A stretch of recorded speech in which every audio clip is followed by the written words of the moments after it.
Right, streets social media mandinoswera aiwa nhasi handisi streets nhasi ndinaye mukomana wenyu wamunofarira baba Evelyn kana kuti Severino Chabano.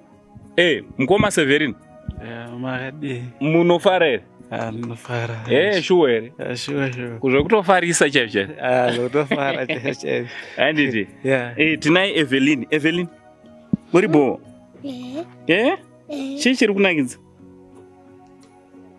Alright. Nhasi tiri kunoku kudomboshava. Kudomboshava ndokwatiri kutaura kuno na tamboshanya tina baba Evelyn. Tikatrega timbotenderera timboona kuti munyika muri sei.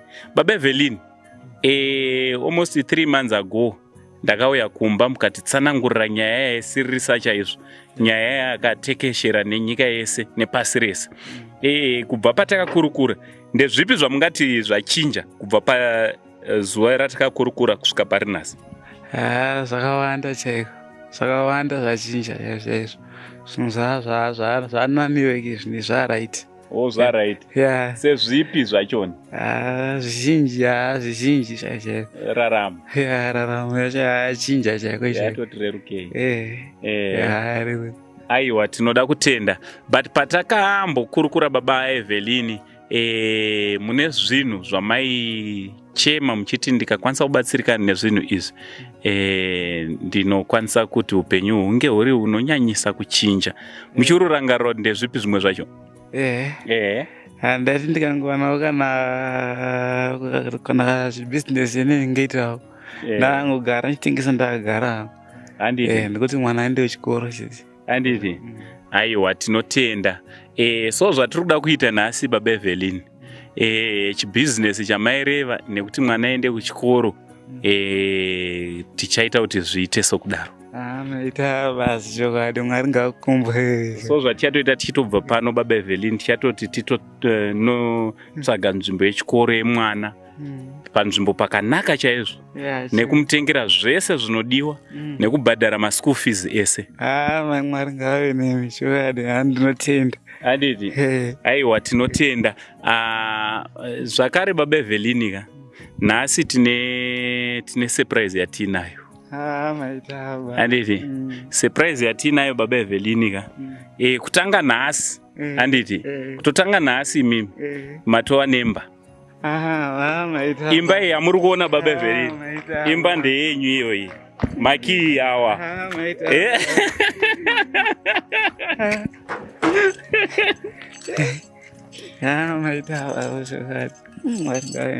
Imba iyi ndeyako munin'ina.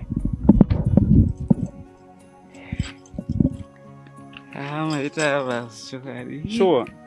Handisi kunyepa. Imba iyi yotova yako. Mapepa emba yako ndeawa. Saka kutotaura kunoku baba Evelyn ka kubva kuSaint TV nemhuri yese Saint TV vese vanokusapota. Une vanhu vakawanda vanokuda, vanokusapota. Vari kuti zoni baba Evelyn hatichada kuti uloje futi. Maita basi chokwadi, Mwari ngave nemi mwana Mwari. Chokwadi ndinotenda nomwoyo wose. Imba mapepa ayona iyi ari yako iwewe. Maita basi. Maki. So this is the new place yako iwewe nemwana. Handiti mwana achienda kuchikoro muchibva pamba pani. Samuri yeZimbabwe ndofunga muri kungozonera tina baba Evelyn. Baba Evelyn kutaura kuno vane imba yavo, ndo imba yatakavatsvagira tikati vange vari vanowanawo pekugara, vasingachanetsane nevanhu. Fara chaizvo, ndokufara zvakanyanyisisa, zvakanyanya chaizvo, tasingazvifungiri. It's okay. It's okay. Wanga usingazvifungiri. Patachiya kunoka ndasingatombozvifungiri kava. Wanga uchiti tiri kuenda ku? Handati tiri kungofa tikoshanyawo kundoona. Tingotenderera zvakawirirana payo tichazombotenderera. Aiwa, tanga tichitouya kumba kwako. Maita basa chokwadi. Ndafara zvakanyanyisisa. Handiti?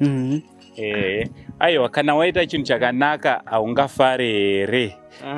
Kana vazhinji ndofuziva kuti kunze uku vanga vachisapota baba Evelyn, muri kufara chaizvo. Evelyn, ndopamba penyu panapa. Wazvinzwa nadhedhi?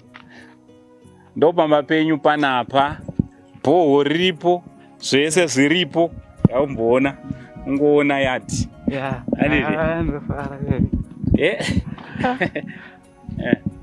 Mvura inenge iripo, yadhi apo zvikafamba zvakanaka, zvikaita mushe tichaisa kashopu kekuti unenge uchitengesa pashopu pako. Tichaisa gate. Ndotenda chaiko chaiko. Stoku yachona toisa mushopu machona. Chokwadi. Handiti? Ndafara ndikumbira mungonitorerawo mavhiri pamafoto nevhonefoni yangu. Oda mafoto? Oda? Aiwa, vachakutupa mafoto. Handiti? Handiti? So ndo pamusha pababa Evelyn panyowani panapa kuno kudombo shava. Ripotenderera ungoonawo. Ndafara.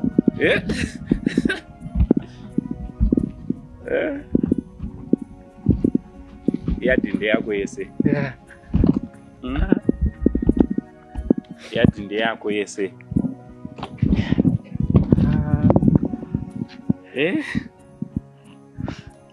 Ndafara. Mwari ngave nemi chowari usingaperi chowari. Sure. Kana newe? Sure. Kana newe Mwari ngave newe. So ndo pamusha. So rega umboona mukati kuti makamira sei. Handiti? Umboona kuti mukati makamira sei.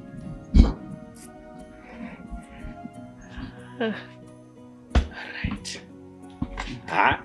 Umbotamba skiri yako ye. Pinde zvenyu muone mukati umu.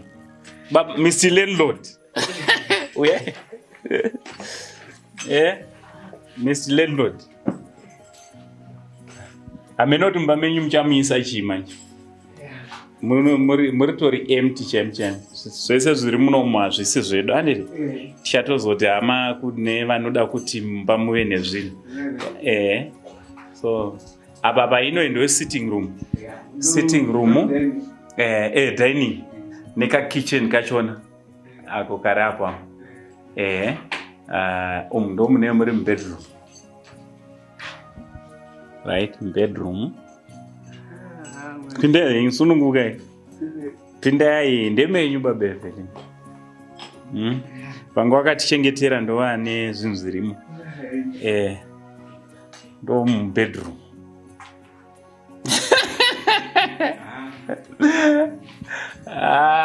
Ndiri kufara zvangu hama dzangu. I am so excited. Saint TV family munoti kosher. Handiti? Chaizvo. Tikoshera chaiko. Mwari ngaramva vatungamiri pamwe. Ndafara zvakanyanyisisa. Manemba yenyu. Ndasingazvifungiri kuti ndichange ndanayo ndichitawo imba yangu chokwadi. Sure.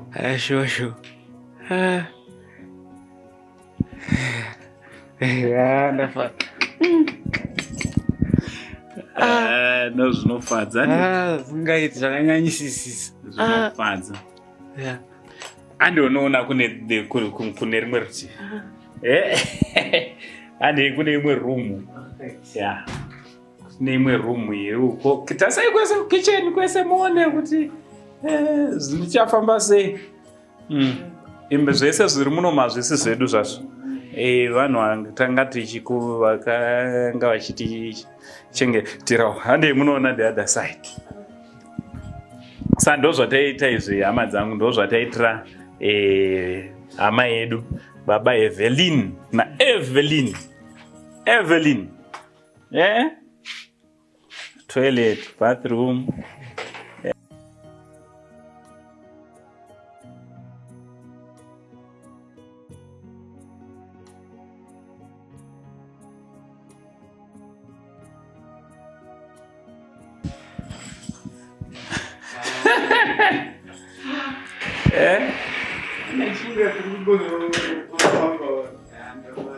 Evewe ngomwe mwana munomunasisi vanenge vachidi tikawana vanotibatsira tichavhara apa toisa chibhagla apa chidaro zvichidaro. Aiwa ndichida kungoramba ndichitenda saurunzwa sei mwoyo mako izvo? Fara zvakanyanyisisa. Wakambofara zvinosvika? Handisati ndakafara zvinofara. Kuti iwe wane imba? Ndafara zvisingaiti. Ndafara zvakanyanyisa. Chipo kubva kuSaint TV, family yeSaint TV. Mwari ngakuchengetei chokwadi. Hakuna anouya achikubvunza kana kukutorera panapa. Ndepako, muzita rako nemwana. Ndafara zvisingaiti. Serious? Waperera? Ndasingazvifungidziri chokwadi. Kubva katabva koseko ndasingazvifungidziri. Iwe wanga uchiti chii chiri kuitika? Handasi tiri kungorova mumaraundi zvingofara-fara. Still wanga uchitofara? Ndachitofara. Haunoziva kuti mufaro wacho uchawedzera?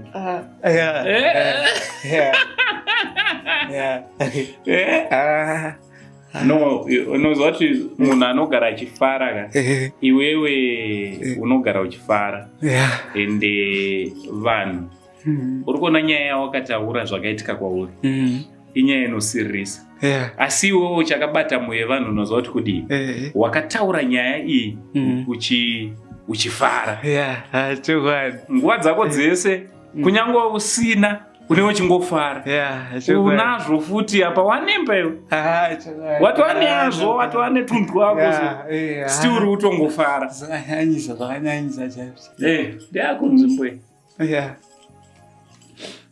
ndafara zvakanyanya handiti Evelyn pamba penyu apa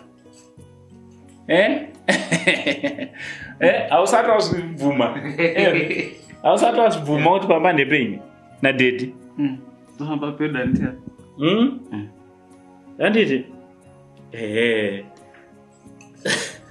alright mumboona panze handiti mumboona panze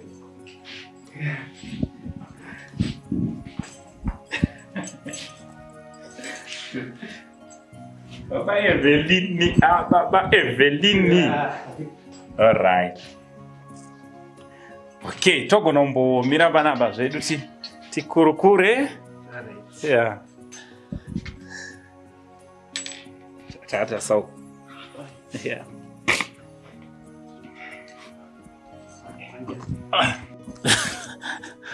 Mafura meu. Yeah, bakanaka.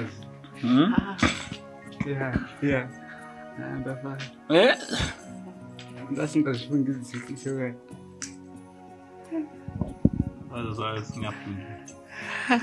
Evelyn uyabani? Yaugara. Gara padhuze nadhedhi ipapo. Garako mwanangu. Swedera pamvuri. Bo. So Baba Evelyn. Ndoda kumbobvunzawo. Muri kunzwa sei pazuva ranhasi? Ndiri kunyanya kufara zvakanyanyisisa nditoshava ndichazivi chako cheko ndokufara.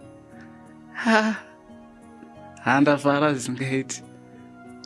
Ndasingafungidziri kuti ndichazonge ndichiwanawo stendi yangu imba yangu pamba pangu ndinadzogara zvandoda cheko cheko. Ndafara. Ndiri kuzviona kuti wafara. So toda kuti tingotenda vanhu vese vatisapota vese vane mari dzavakatumira hatigone kuvataura nemazita vamwe vanokutumira paecocashi vamwewo ndo vakava nemuono wekuita imba yakadai. Pane vanonzi hanzvadzi yako unowaziva vanonzi CCD uchiri kuvarangarira wakambotaura navo pafoni paya ndo vakauya nechiono chekuti angu patiri kuunganidza mari zvakadii kuti murume uyu tisamuperi mari tingomutsvagira something. Ininiwo ndikatombovhunduka because kutenga imba ka chinhu chiombe. but rudo rwatakaratidzwa nevanhu ava vese vakatitarisa runoshamisa runoshamisa zvinoshamisa chaizvo neno ndiri kufara munini ndiri kufara zvisingaiti nekuda kwezuva ranhasi nechiitiko chanhasi chekuti iwe wakutobva uko wakaungana vanhu uchiuya kuzozvigarira payadhi pako wega nemhuri yako pari safe handiti aiwa ndichida kukutendai mhuri yezimbabwe nerudo rwenyu runoshamisa nekuti gadzirirwa musha kwamaita nzvimbo yekugara Severino Chabanhu kana kuti baba Evelyn naEvelyn vave nepavo pekugara chinova chinhu chakanaka chinhu chatinokurudzira kuti tinge tiri tinobatsira kwete kugumira pana baba Evelyn chete asi tirambe chibatsira hama idzo dzinoda kuti dzinokodzera kuti tinge tiri tinobatsirana nadzo. Aiwa, thank you very much Saint TV. Ichi chipo ndo chipo chikuru chatatanga ukupa pano pa Saint TV. Hatina umwe munhu watakamboitira chipo chakadai. Mwari ngakupa pazicho Mwari ngaveni. So munamato waingova munamato wangu wekuti tikuitiro pekugara nehama dzakapatana nesu vakawanda vari pavanonzi ana Sister Charity always vaibatsira kudya ndofunga unoiziya zvekupfeka zvakawanda ndigone kutaura vanhu nemazita ndiregerere hama dzangu kana ndisina kutaura ndogona kutsamwisa vamwe vanhu pavidhio rino asi anogona kutendai ndimwari. Mwari ndiye anogona kutendai, isusu tinogona kutenda asi Mwari wekudenga dai akuropafadzai. Umwe neumwe akabvisa zvipakawanda Mwari ngamuitire zvakanaka. Tirambe tingoita chinhu chakanaka patinoda kubetsera hama pa Saint TV tinge tiri tinobatsira hama. Kune vese vanoda kutibata nhamba ndo dziri pa screen. Kune vanenge vachida kusapota mabasa edu asati anatsopera, pane zvakawanda zvoda kuti zviitwe pamusha uno kuti musha uno unge uri unovandudzwa kuti baba Evelyn vange vari vanogona kugara zvakanaka. Imba yedu iri empty, hatina chatinayo sofa, so vanoda kuti sapota makasununguka kuti bata zvakare tinge tiri tinoita kuti zvifambe. Mwari wamasimba ose akuropafadzei, especially CD neteam yenyu nemuono wamaiva nawo. May the good Lord bless you. Andigona kutaura ine mazita hama dzangu but tendwai nedenga, inzwai kutendwa naMwari wamasimba ose. Baba Evelyn, matove kudombushave? Ndatove kuno chokwadi. Ndatove kuno chokwadi. Mapepa akutotaura kuti uri wedombusha umwe. Chokwadi. Ndatove kuno. Ndafara. Ndiri kufara zvakanyanya zvakanyanyisisa. Ndinotoshava ndikataura kuti chii chaiko. Hapana chekutotaura. Mwari ngakomborere chokwadi vanhu vose vakandibatsira kudaiso. Ndasingazvifungidziri. Handiti? Chokwadi. Aiwa, tinotenda Mwari. Mufaro wedu kuona hama ichifara. Mwari wamasimba usaramba achingokuitira zvakanaka. Amen. Amen. Muchigara zvakanaka, muchisununguka pamba penyu, kunyangwe pamuchaitirwa ka business. Mungoitwa zvakanaka naMwari. Business rochengetedzwa. Vanhu vanofara kuona izvinhu zvenyu zvichibudirira. Handiti? Aiwa, tinotenda. Aiwa, ndinoda kutendai mhuri yeZimbabwe.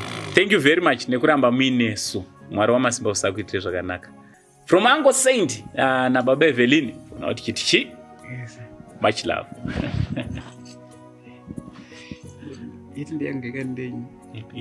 Sangofanana. Yako iyo irapo. Wakutoshayiwa kana nazvo kuita. Ndafara. Utobata ruidere tinatsopfeka makepe eSaint TV yo. Totombovhurwa mangoma totombonazotamba inewe toda kutamba na. Wawere baba. Ini na baba Evelyn toda kutamba.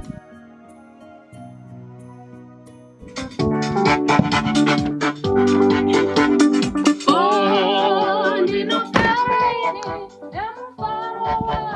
Unozokwanisa handinombogona uchitamba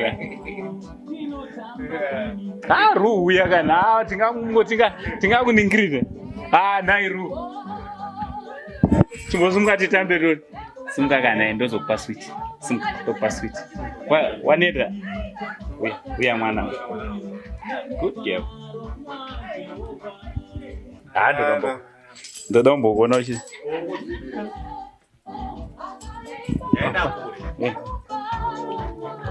tangire baba kwamishi uripiko uchita ndopako pendayo kutotiku omaruto wawezo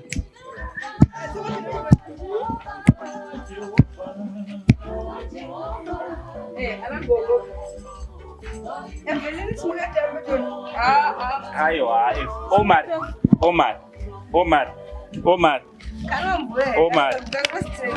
Omar kana zvichida kubhadharwa chitamba to chitamba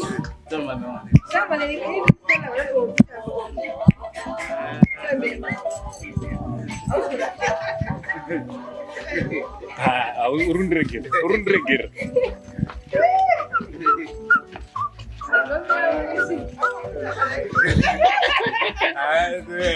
chimboti paumbishana chingwaita umbishana mbishana ruwa ungangouye uzongo varai munashe kwete wewe munashe varai munashe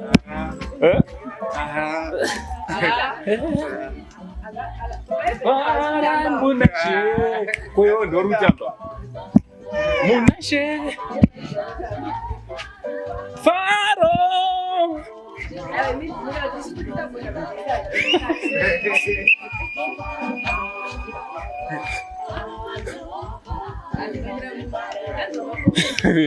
Avena ungamboite ngotokera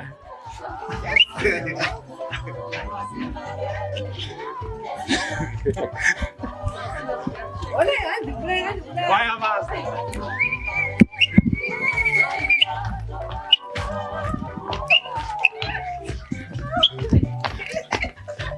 Mpe chikafu arunyanyotamba ndopapera sarungana ayo shari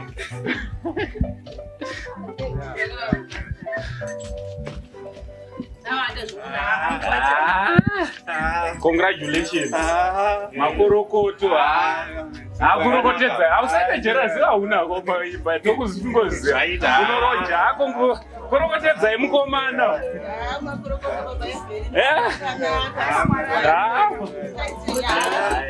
tinotenda Mwari tinotenda Mwari landlord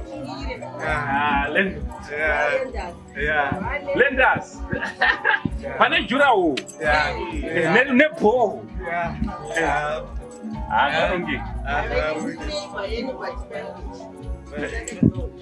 iyo avakidzani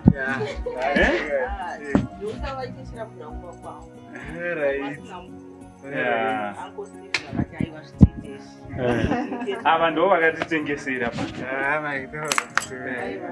vakati mukomana rega timusire upana tinotenda Mwari tinotenda Mwari saka baba Evelyn pamusha wenyu amena kuti muchaita sei isusu tatopedza nebvisi hai zvatina kuita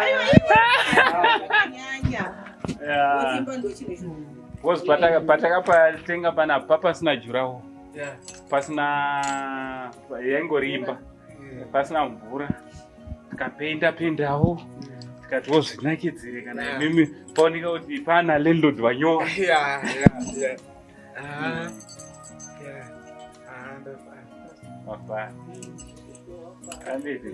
vanhu kana ukanovaudza vanotoramba kunyepa watova nemba kana landlord tonomuudza kuti ndatova nemba ndakutobva panapa anoramba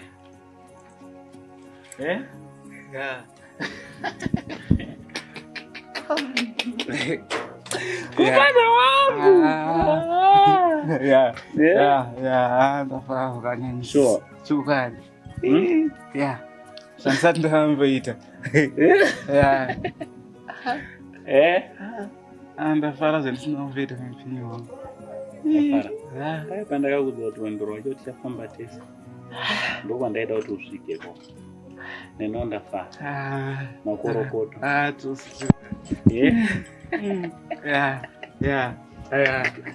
ndafara zvakanyanyisisa kana neno ndototi makorokoto mupenyu wako ndinokushuvira kuti uite zvakanaka. Chokwadi uri kuona izvi uite zvimwe zvihombe zvinodarika ipapo.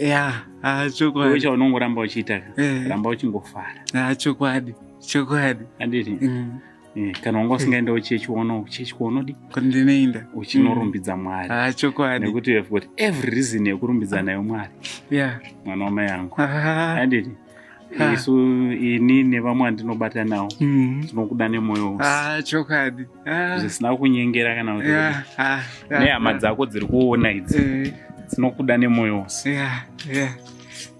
anditi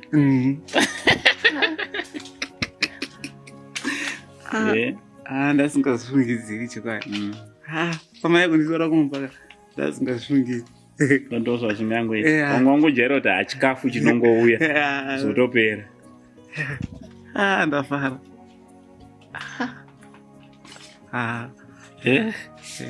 ndozvandaishuvira ndozvawaishuya mwoyo kuti ukazowana peugara nemwana zvoba zvafamba zvakanaka.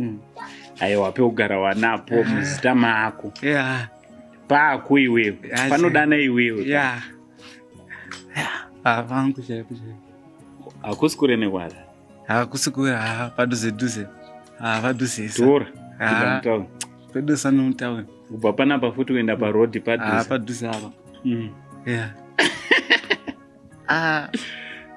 ndafara dai yanga iri mari zvakangofanana nekuyakuya zvangotofanana kwako kuya distance haina kumbonyanyosiyana pinda mutauni ani madhora futi idhora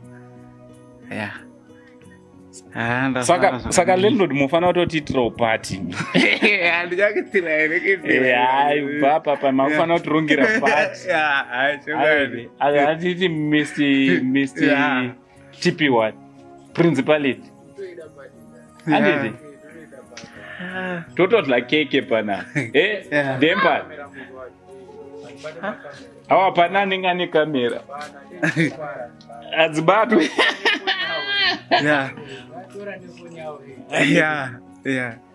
aiwa tinotenda hama dzangu ka Mwari akuitire zvakanaka.